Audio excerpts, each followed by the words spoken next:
with the advertising that we do, we're controlling the algorithm, we're building the algorithm.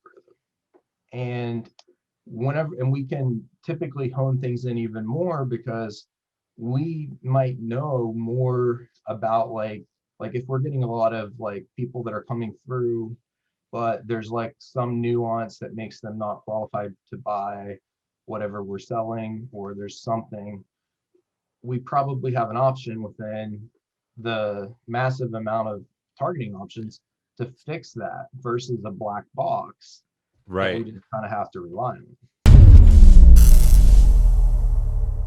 What is going on, everyone? My name is Steve Werner. Welcome to Impact, Income, and Influence, the #1 show for monetization on the internet.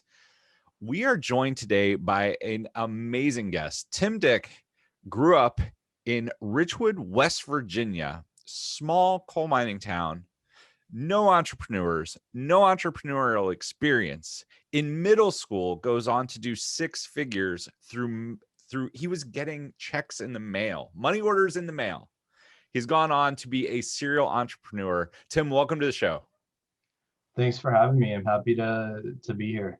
Dude, we got to chat a little bit before pressing record, and his stories are amazing. He shared more with me in 5 minutes about marketing than most people will ever learn in their entire life. You run traffic for some huge names as well. Tell us a little bit about where you're at right now, who you're running traffic for, and things that you're doing. Yeah, so right now, like my primary focus is I have an agency called Profit Layer, because we look at all of the different layers that you can layer together to create the best results for a client. And so that could be like layering different forms of advertising, different ad networks, or just even just like layering advertising with PR, and just basically it's different and unique for everybody. So we look at all those layers. So Profit Layer. I also own and run a SaaS company that is a voice over IP telecom company. So we offer uh, phone service and messaging services for residential business customers all over the US and some places in Canada. So we got tens of thousands of customers there. And that's actually a 14-year-old company. So it's kind of a hybrid between, I always say, kind of like a boring telecom utility, but with a modern twist of the cloud and all the cool software that we can do there. So I have that. And then I do through usually through the agency, I end up doing a lot of just consulting, advising, on a few boards, things like that. Talk about a serial entrepreneur. You are doing some amazing, amazing things. So you have to tell us more about how this started. I know that it was a little while ago, but in middle school, you said your parents didn't even have a computer. They didn't know what a computer, how it worked really, right? Yeah. So this would have been mid late 90s. And I was in really, I always from a very young age felt like there was more out there. I mean, I grew up, with great parents, very hardworking, did everything they could to provide a good life for my brother and I. We had always had everything that we needed, not a lot more, so like kind of the typical middle class, family. My dad was a coal miner and worked in sawmills as well, so sawmills and coal mines. And he was typically at work before dark and a lot of times home after dark or right before, so uh very strong work ethic there. And my mom was a homemaker. So being in a small town, I mean, I guess there were a few entrepreneurs there, but it was kind of like, in a small town, you really only need one provider of each service. So it's like you need one pharmacist, you need one doctor, one lawyer, just one of each Right. thing. And then usually that's about it. And a lot of times, like, those are family businesses that, like, they'll pass that business on, and, one of their kids will take over. So there wasn't a lot of new stuff happening there. My parents didn't use computers really at the time, didn't have any interest in it. And I had, gotten exposed to computers, obviously, at school, and wanted a computer at home. And finally, convinced my parents to get me a computer for Christmas one year. And they once I did that, I got on the internet, and basically that really exposed me to all the opportunity that's out there. And I was just super curious, and I knew that there was more there. I'd seen things on TV, and I just, once I got on the internet, I found that it does exist, and the internet actually made so much information available that I was able to research and learn what I needed to do to build a business, ultimately to have a better life. And at that time, part of my motivation was to uh, move somewhere else. That's, I mean, I grew up super curious as well, so I can totally understand that. You're in a small town, you're like, there's got to be more out there. You Yeah. get the internet. So think about like mid to late 90s. You were on dial up, right? Oh yeah, yeah, and even actually, funnily enough, so I moved out on my own uh, the day I graduated high school, because that was the agree. I finished high school a year early, but moved out the day of graduation. I already had an apartment lined out and everything in another part of the state that was just a little bit bigger area, not much, but um, and when I moved, my parents still had dial up. There was no broadband available in their area still. So I was super excited. My first apartment, I thought I can get DSL or cable. Like, I can get both. That's awesome. So, I mean, So, talk to us about what you built in high school, because I'm just trying to picture, like, you get the computer. I mean, I got a computer, same thing. It was a gateway, right? It came in the cow yeah, the box. big cow boxes. And funny enough, like I had, like I said, it was a Christmas gift, but when the cow boxes showed up, like, I'm like, what is that? Like, I knew exactly what it was before my mom had a chance to hide it. Yeah. So I got that one a little early, but what really, I started seeing things and learning about things. And one of the things that, you know, a lot of it started in school, where teachers kind of knew that I was pretty good with computers, and I would just learn and learn. And so I started out actually initially planning to do computer repair. And so there weren't any of those services in the area. And so I just said, I made flyers. I put, like, as I made money from it, I just reinvested it back into, like, little ads in the newspaper, Mhm. and just word of mouth. Started doing computer repair there. And a lot of it, I figured, if I don't know it and I can't figure it out, I just won't charge them for it. And it's just as simple as that sometimes. And people, I think, overcomplicate it, but that it can be that simple. So you start doing computer repair, and I love that you broke it down and made it simple, because that is it. Like, you don't have to have big crazy, you don't need a storefront, you don't need crazy advertising. And so many people are scared, like, what if they ask me something I don't know? Well, then you just say, I don't know. Yeah, you say, Especially, I don't know, and I tried. or I I'm can not find charging out. you. I can research it. You just, so many people, I think, get caught up in, like, the image that you need to portray to customers for your business. And people, especially today, really appreciate transparency and authenticity. And even like if you say you're late on delivering on a project or something, if you're honest about it, you're typically going to get a much better response than if you try to cover it up or make excuses, things like that. I I 100% agree. I mean, my background's live events, and I love it because when you're talking to somebody, it's much harder. They don't have like 5 layers of social media that are, you know, BS in front of them. You're the person, and I agree to your point about if you're late on something or if a project isn't going correct, don't try to cover it up. Don't make excuses. Just take responsibility and tell people, hey, it's coming. This is what happened. I'm doing, like, people all understand that because nobody is perfect. Yeah, and they may even change the scope of it, or Yeah. say, how can I make it easier? That's, People are generally, especially if they're business people, they're entrepreneurs. All entrepreneurs have issues from time to time. Like we all have sometimes big issues, sometimes little issues, but nothing's perfect.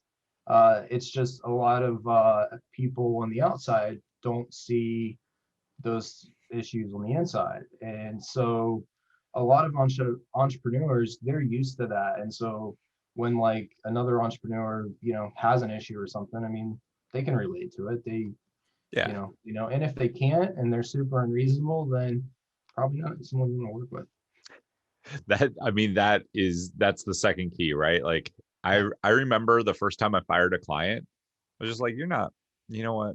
This just isn't working out. I'm just going to go ahead and refund you. And they're like, what do Yeah. you mean?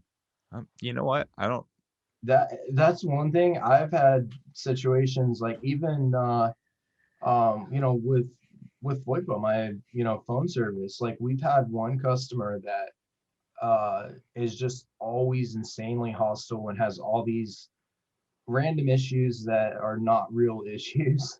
They're just kind of like, she just swears that her phone is acting up, and but can't really define what acting up yeah. means or what it's doing. And we've told her a couple times, like I've sent an email and I said, you know what, um it seems like for whatever reason, you're having a lot of odd issues, and we're not able to solve those through support. It looks like you've spent a lot of time with support, and I just think it might be time to find another provider that might be able to provide you with better service for your unique situation, or provide you the level of support and customer care that you seem to need, because obviously we're not doing a good job at that. And so, we'll actually give you a full refund. We're not even going to prorate it, and I'm going to, I've sent her refund check and, notified her, and she keeps coming back though. Like she'll call in and she'll just be like, I need to reactivate my account. Like, and she mails the check back with like a note that's like, I don't want to cancel. It's like, You so can't beat that. I mean, that's a customer that is begging you to be a customer. yeah, she's, and I don't know. So you run into interesting situations like that, but I think a big thing is, and I one thing I struggle with is taking things like that personally. Because when we have issues, like I have to realize that it's not a personal thing, that there, if we have an outage or something like that, like it just happens. I mean, I think all entrepreneurs take it personally. I don't know because it's our baby, right? Like whatever we are building, it's our baby. And if somebody has something to say, I mean, it always, but I think it's also what drives us to give great service and to actually care about the people that we work with, regardless of what scale we are at. I do love having somebody else handle my support stuff just because I'm not on the front line. But if something comes through, they usually pre-frame it for me. They're like, hey, this person is having a hard time with XYZ. We went through the normal channels. They're still a little bit upset. At least I know. And I'm not just opening, because the worst is like opening an email and being like, blah, blah, blah, blah, blah. And like, you're like, oh man, I haven't even had coffee yet this morning. What? Like, And that's So one of my rules, what you said about going through the normal channels. I always tell, customers, publicly, even when I respond to reviews and things, I just tell them, hey, I'm more than willing to help and solve any problems. I do ask that you go through our normal support channels first. And if they're not able to resolve it, let me know and I'll step in. But let's try the normal channels first. that's what I mean. That's what they're set up for. I know everybody wants the personal touch. I know the owner. I know the founder. I'm gonna reach out. Well, like half the time, I'm not gonna be able to fix it because I've got like that's what I pay other people to do. They handle it all the time. They're gonna be great at it. I'm just gonna email them. Well, But and a lot of times when something like that gets escalated to me, a lot of times it's basically I'm just sending it back to a support manager with a note yeah, saying, hey, can you take a look at this, solve this? And it's something that, just the fact that I think a lot of times the customer, they just feel that, me commenting on it or something is going to, change things. But a lot of times, like, I just kind of, I'm able to pass it back and it gets handled. yeah. I mean, that is exactly it. So I want to circle back to your story a little Sure. bit. So you graduate high school, you move into an apartment, you can actually get cable. Uh-huh. You've got at the time you're a hosting service, correct? So yeah, because basically, the computer repair turned into web design. This was kind of the peak of the dot-com boom towards the end.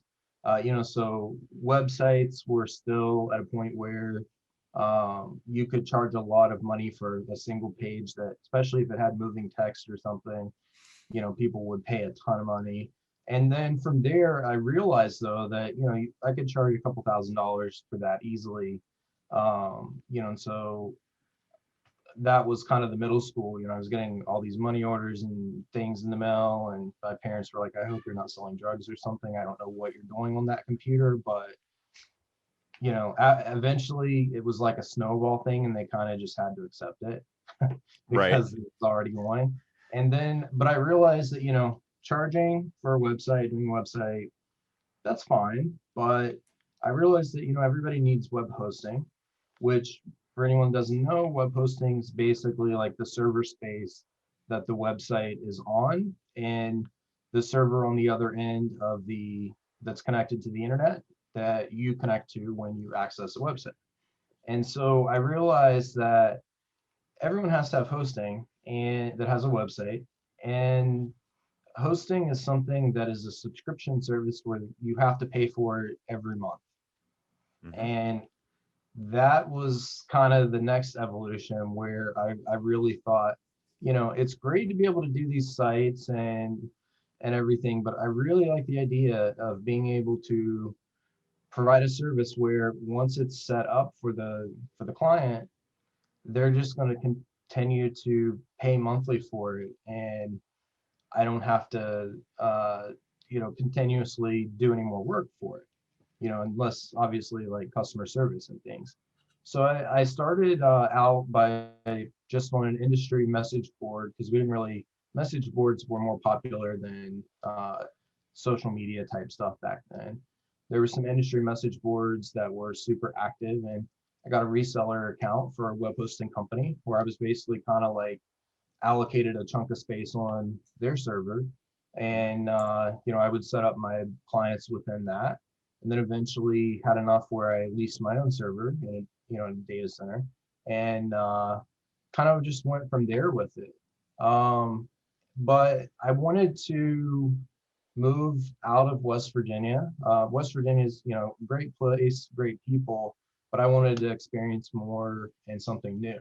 So I Mhm. had the opportunity just through being known in the industry and the message boards to go to work for a little bit more established hosting company that was larger. So I kind of folded my hosting clients into it and went and I was became the VP of business development initially, and then transitioned into VP of operations at a web hosting company in upstate New York.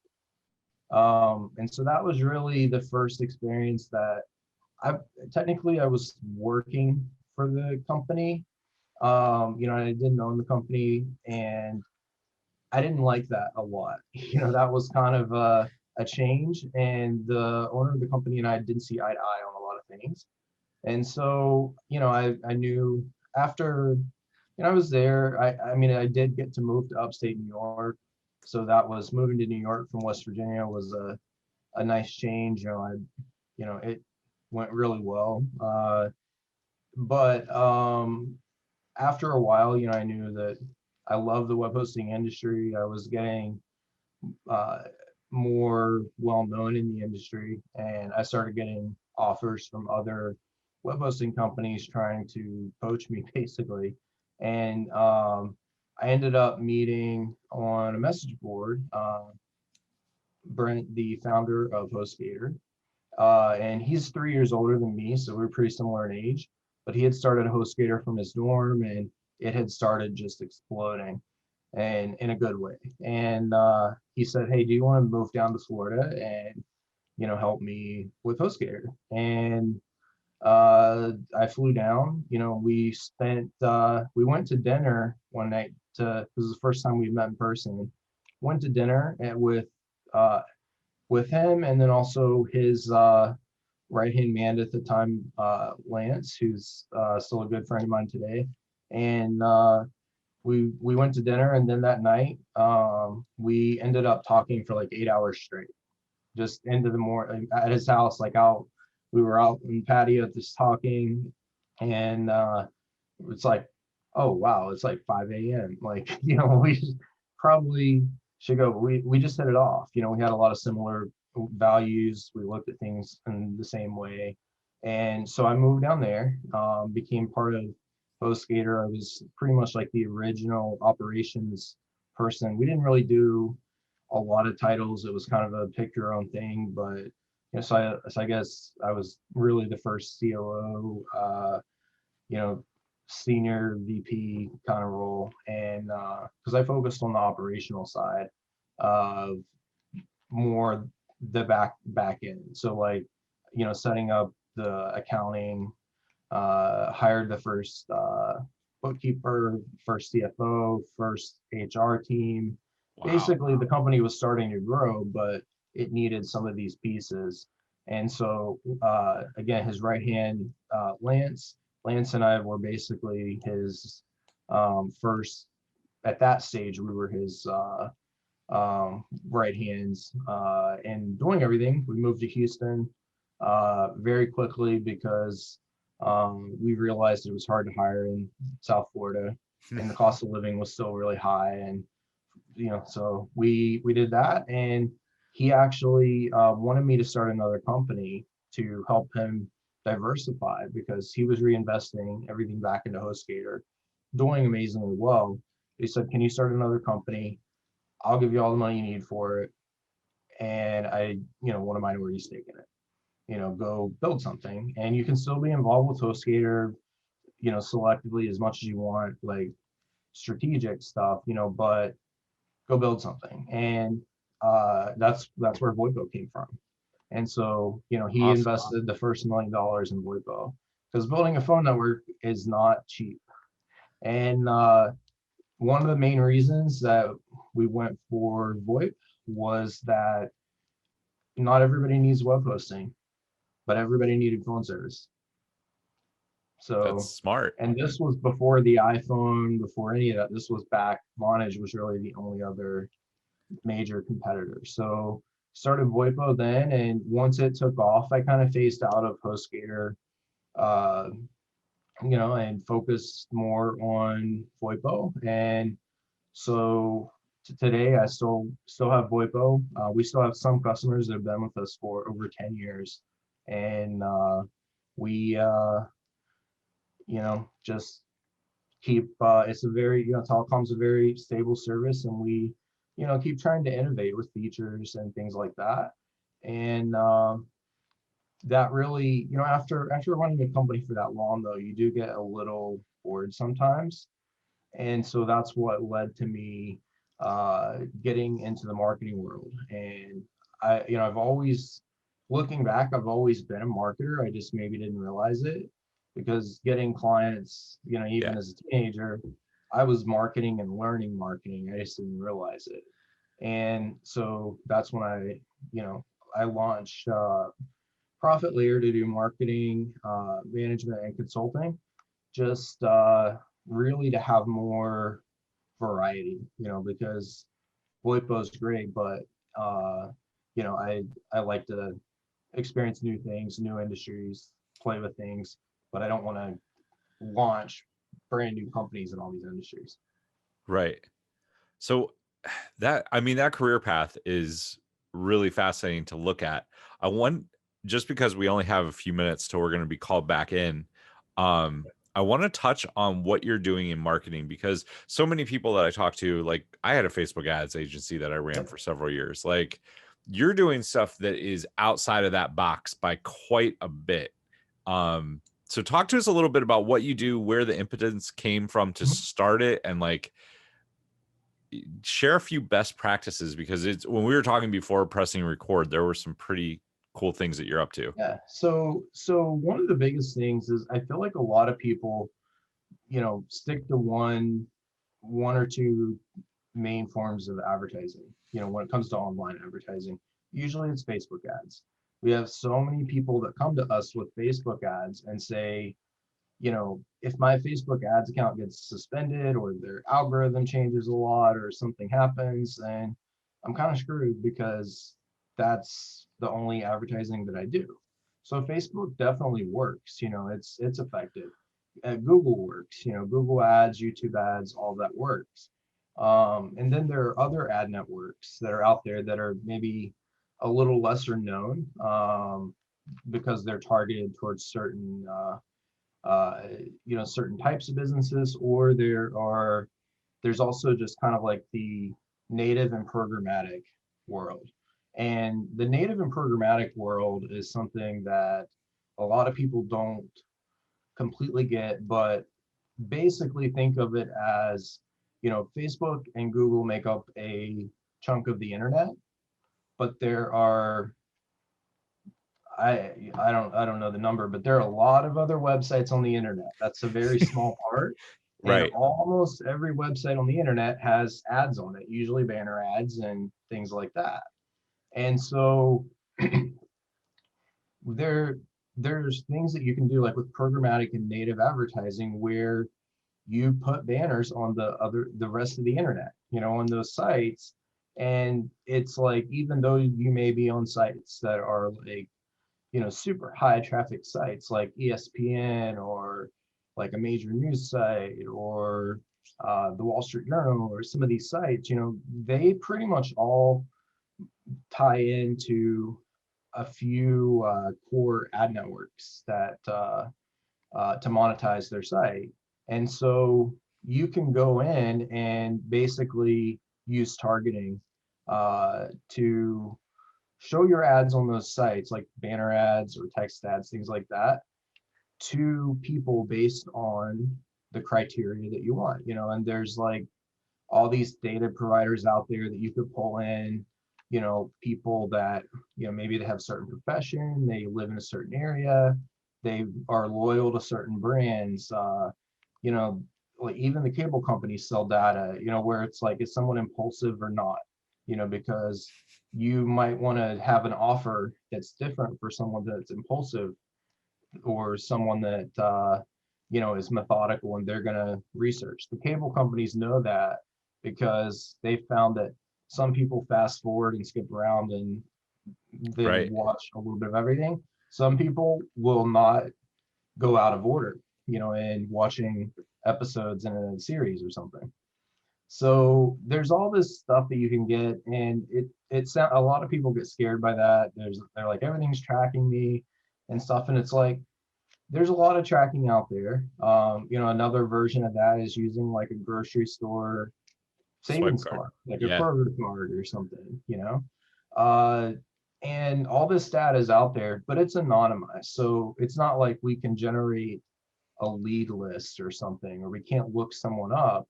but we can take like tens of thousands of combinations of behavioral, demographics, purchase history, brand loyalty, even physical location based on GPS records from cell phones, and create these personas where we can say, go out on the internet and show my ads to people that meet all this criteria.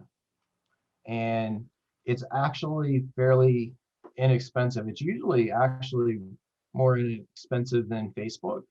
One of the reasons is that, you know, Facebook has an algorithm, and their algorithm is designed as a social network to get people to consume more content on Facebook.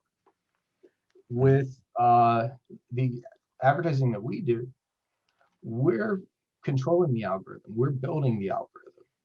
And we can typically hone things in even more because we might know more about like if we're getting a lot of like people that are coming through, but there's like some nuance that makes them not qualified to buy whatever we're selling, or there's something, we probably have an option within the massive amount of targeting options to fix that versus a black box that we Right. just kind of have to rely on.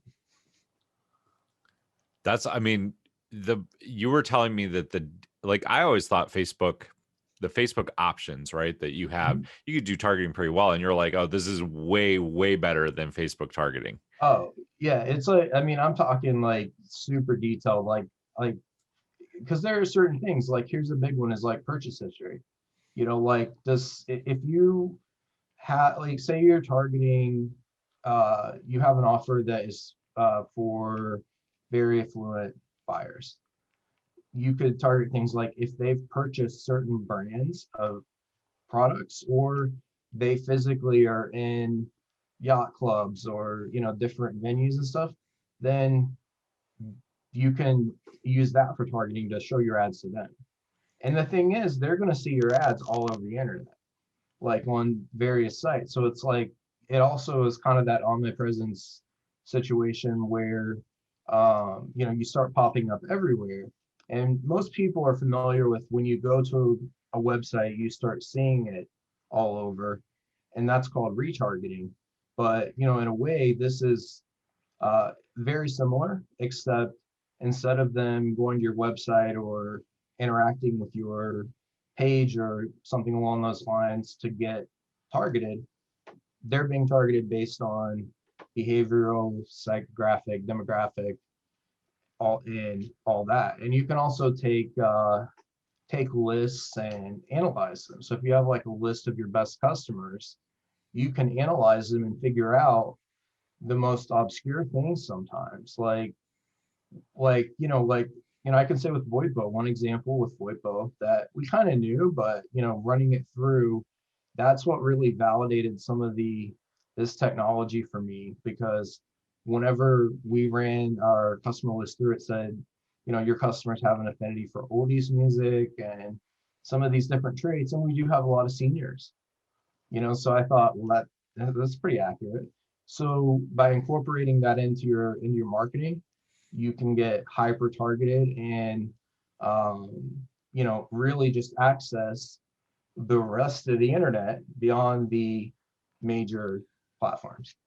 I mean, I think that is it's super interesting that you can, I'm familiar with psychographics and demographics, but the fact that you can get micro detailed and then spread the ad across the entire internet. Like I always knew there were an ad networks out there, but something I had also always heard was if you want to advertise on ESPN, you can buy ads just for there.